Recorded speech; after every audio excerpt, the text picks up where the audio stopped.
morning everyone! Nandito kami ngayon sa Dotonbori, MOA. So, nag-drop by lang ako sa MOA office namin. And then, nandito kami dumaretso para mag-early lunch kasi gutom na kami.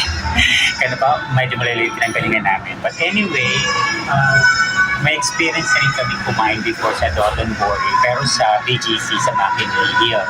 So, ito ngayon nasa MOA naman kami na branch nila.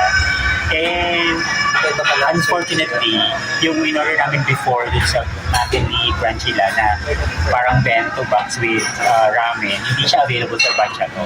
So, ito yung in-order namin. Pero anyway, in terms of location, yung place nila, mas okay yung place dito kasi number one, mas malaki siya compared dun sa McKinley branch nila. Yun. Tapos, syempre inside the mall to. Doon inside the mall pero nasa labas ng konti. Tsaka napakaliit ng pwesto nila to. Unlike again dito, malaking-malaki siya at nasa loob ng Mall of Asia mismo. So yun. So currently, we're just waiting for our orders and then let's see later ano yung lasa. So, i-review natin. Ayan. So, dumating na yung unang order namin which is kimchi rice. Ang kanyang order palagi. Let's take a look closer. Smells delicious. Kung ano, ba't parang iba yung tsura niya dun sa kimchi rice ng BGC? Parang iba.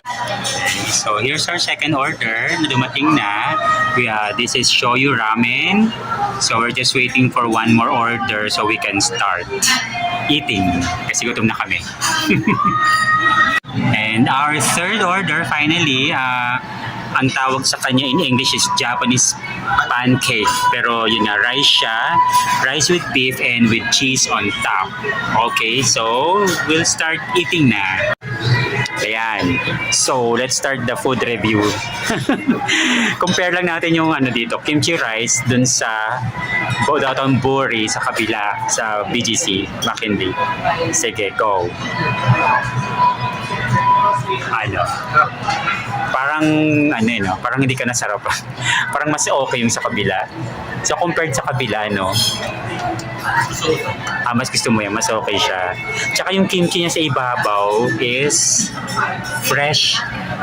Fresh talaga siya. Fresh talaga. Okay, so approve sa'yo yan. Approve. Okay. So ito yung shoyu ramen. So mainit-init pa siya, umusok-usok pa. Ito yung favorite ko actually ko. It's Dotonbori. So tingnan natin kung pareho ba ng lasa or mas masarap. Yan ang init pa niya. Umusok pa.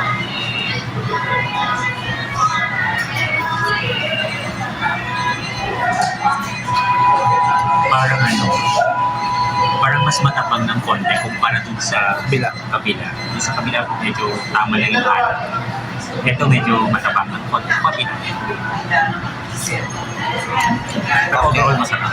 Siguro dahil tumaas yung alat factor, yung alat level. Pero okay siya. Mas gusto ko lang yung sa kabila. Okay lang? Okay. Ito naman yung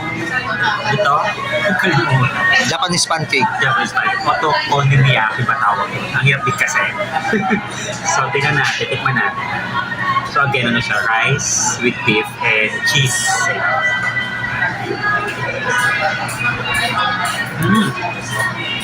Masarap siya.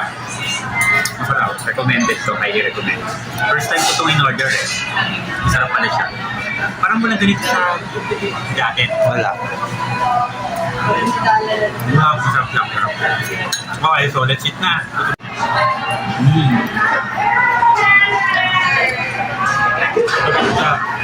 Ano pala ako nagkamali? Wala pala siyang rice. Wala siyang ngayon nasa mall na bibili. Takoyaki. Pero, a lot better version ng takoyaki. Sobrang masarap. As in. Masarap. Cheesy pa siya. Yes. Sarap. Highly recommended. Sarap. Okay na. Bye. So, bill out na tayo. Kanong bill? 1,280. Wow! Yan natin ang bill natin. 1,280. Pwede na. Kasama na to. Siya. Pabayaran mo? Okay.